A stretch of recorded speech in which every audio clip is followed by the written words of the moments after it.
West Ham always have the capacity to throw up a story. That much is true. We got two today, which are probably the chunkiest ones in town, so to speak. One of which is the curious and cryptic case of Niclas Fullkrug, whose injury is taking a lot longer than expected. And there's been some suggestions that he may even require surgery. So there's been an update from a high-placed source, high-ranking official at the club on that one. And it really is very, very cryptic. And then we've had the speculation, certainly over the last 24 hours, about Mohammed Kudus and a possible move to Liverpool. And that's been sort of commented on by Fabrizio Romano, who does love to comment. Well, he comments on everyone. It's not just West Ham, is it? And yeah, so that's... I find that quite interesting, actually, because a load of stats, the latest updated stats came out last night, which were the top dribblers in European football. And Kudus won that prestigious honour. It's not like the Golden Boot, the Golden Dribble. Anyway, so Kudus won the Golden Dribble last season by a whopping 20. He completed 20 more dribbles than the nearest person, right? Which just sounds disgusting. I can't get it out of my mind now. Anyway, he's still up there, believe it or not. So the top three dribblers in the football world are Lamine Yamal, number one. He's dribbled 21 times. Mohammed Kudus has dribbled 20 times, and Kylian Mbappe has dribbled a mere 19 times, I think, or something like that. But anyway, point of the matter is he's still up there. He's still even though he's not played particularly at his best, he's played out of position. West Ham have not played well for the majority of the first 2 months of the season. So I think it's quite impressive, actually, if you rate that type of thing. And anyway, no surprise, it's caught the attention of Liverpool. He's been linked with Liverpool for a long, long time. It was just a really funny one, wasn't it? Because it was always going to be that Jared Bowen was going to be Mohamed Salah's replacement. As Jurgen Klopp used to say, he's my favourite non-Liverpool player.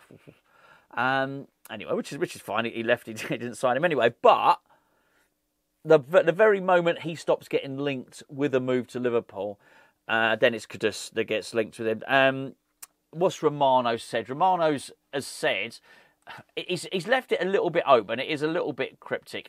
He said that there's nothing concrete going on between Liverpool and West Ham just now. It's that thing again, isn't it? We were discussing the other day. It's this language. This language is. You're not leaving me, are you? No, not just now. No, not just now.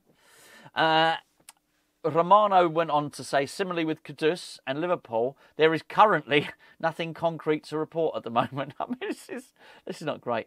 He did go on to say that Karim Adeyemi, he's a speed merchant, isn't he? That he might be linked with Liverpool. He said there are hundreds of links every day. We know, Fabrizio, you do them yourself. He said, and in particular with Liverpool and Salah being out of contract, they're not in discussions or planning any move yet.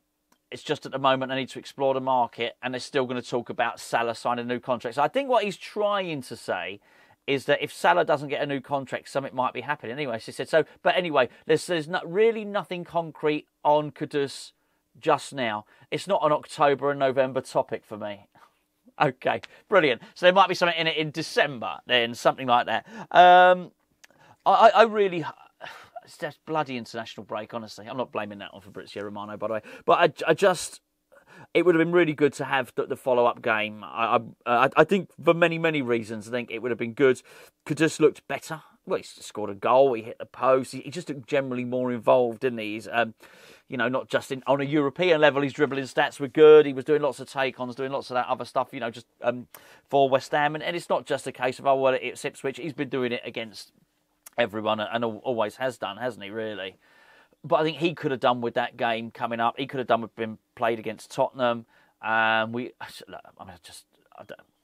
got the whole thing with Antonio going away as well, which we're discussing. The other thing was, it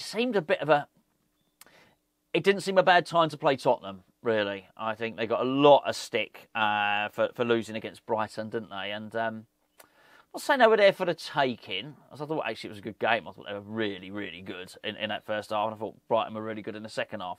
But, that gives them an extra couple of weeks on the training pitch. Obviously, they've got international players who are not going to be there. But, yeah, I just thought it was Kudus, West Ham, and a lot of the other players as well probably didn't need the break. You didn't need the break. I didn't need the break. That much is clear.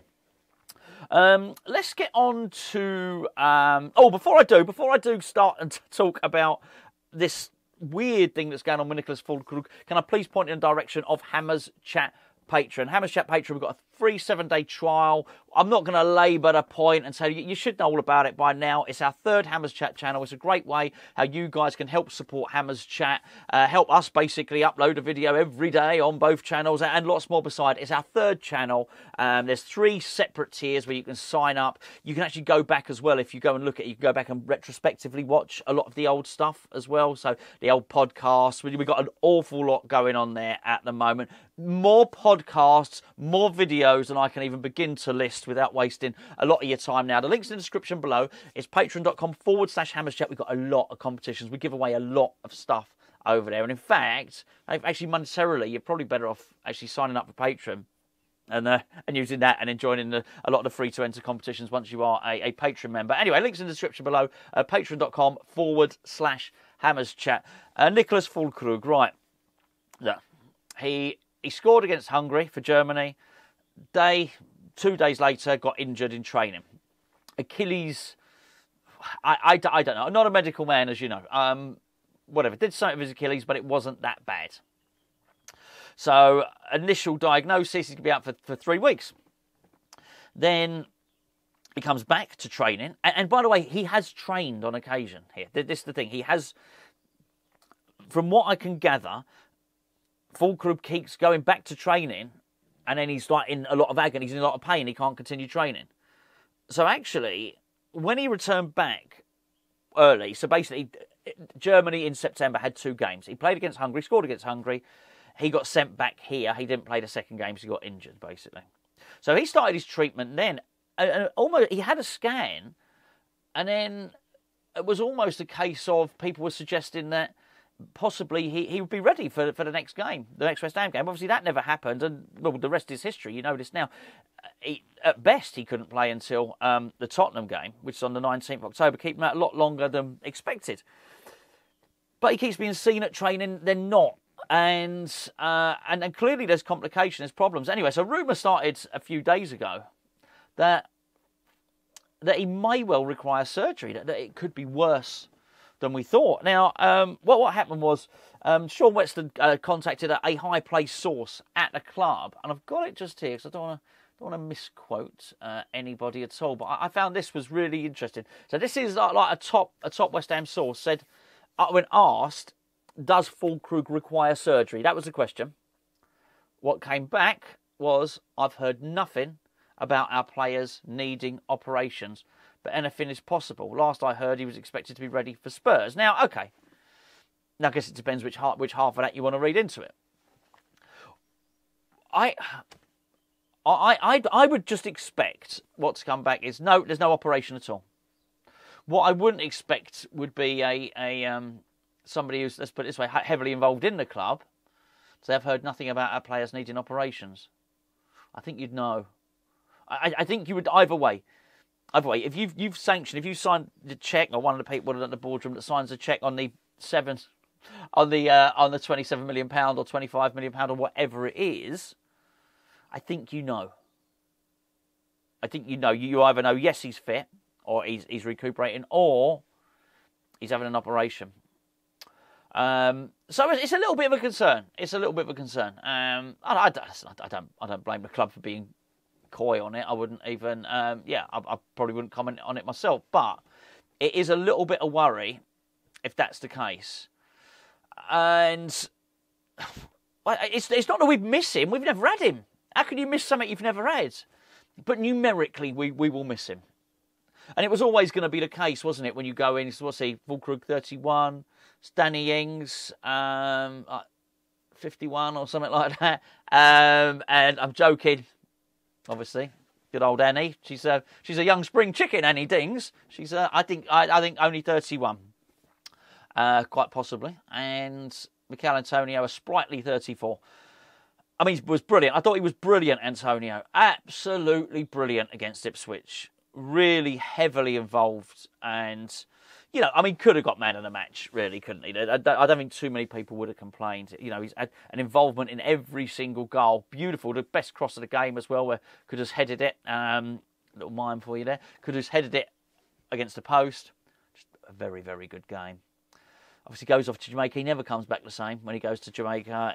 The fatigue, the jet lag, all the stuff. And you can sort of understand it. Anyway, the point of the matter is, with that in mind, we probably will miss Fullkrug. So he's going to have to come up with... I hope. Look, hopefully this is just one of those nasty rumours. And I said about it being, you know, it never being a slow news week. Maybe this has just been... It's certainly not the club who've put this out there. But maybe it's something. I mean, the Sun have been busy boys, haven't they?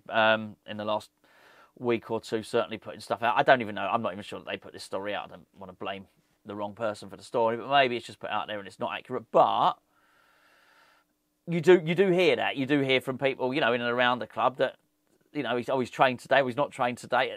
Okay, well that don't sound great. It does sound like a problem that they're struggling to diagnose it or struggling to fix it. I don't know. But it feels like we've been here before with... The Maxwell Cornet one was like this as well. It was a calf problem. In the end, he ended up going to France. That was meant to be a really quick thing. I think he got injured against Wolves. I think it was... I don't know why. I think I remember it because he was playing well and so was Skamaka. And they looked like they were going to have an understanding there. And I think he came off early, 20 minutes, something like that, against Wolves. But it was only ever said, he'd be out for a day or two, or, you know, be out for a week or something like that. And then I was going to say we didn't see him for months, we barely ever saw him again. I just hope that's not the case. We've invested a lot of money in this guy in terms of the transfer fee. Actually, in terms of the wages, because what happens when these guys get injured on international duty, FIFA have to pay the wages. I think you've got to pay him for the first little while, month, 6 weeks, whatever. Then FIFA pay. So I mean, if he's out almost indefinitely, then FIFA end up paying his wages. It's not much consolation, I think, for West Ham anyway, because we need a striker, really, don't we? We cannot rely. We know this as West Ham fans. We cannot rely on Antonio playing like that all the time, every week. And particularly when he's going away on international duty. He went away in September, didn't look great when he came back. It's taken him a while to build up to his level that he had against Ipswich. October, he's got to play in Honduras and Nicaragua, and he goes away again in November. So September, October, November. You know, that's a hard one anyway. That's a hard one. Will we go out? Do you know what? It's a conversation for another day whether we'd buy anyone in January. This may all be nonsense. Niclas Fullkrug could well be, you know, fit as a fiddle. He posted something up on Instagram or something. He was sporting a grey tracksuit. And look, well, his attire, the clobber he was wearing, looked particularly sporty. I don't know how sporty he's feeling. I don't know if he was walking gingerly or anything like that. I guess we won't know. Watch his space on that one. Anyway, I'll be back tomorrow.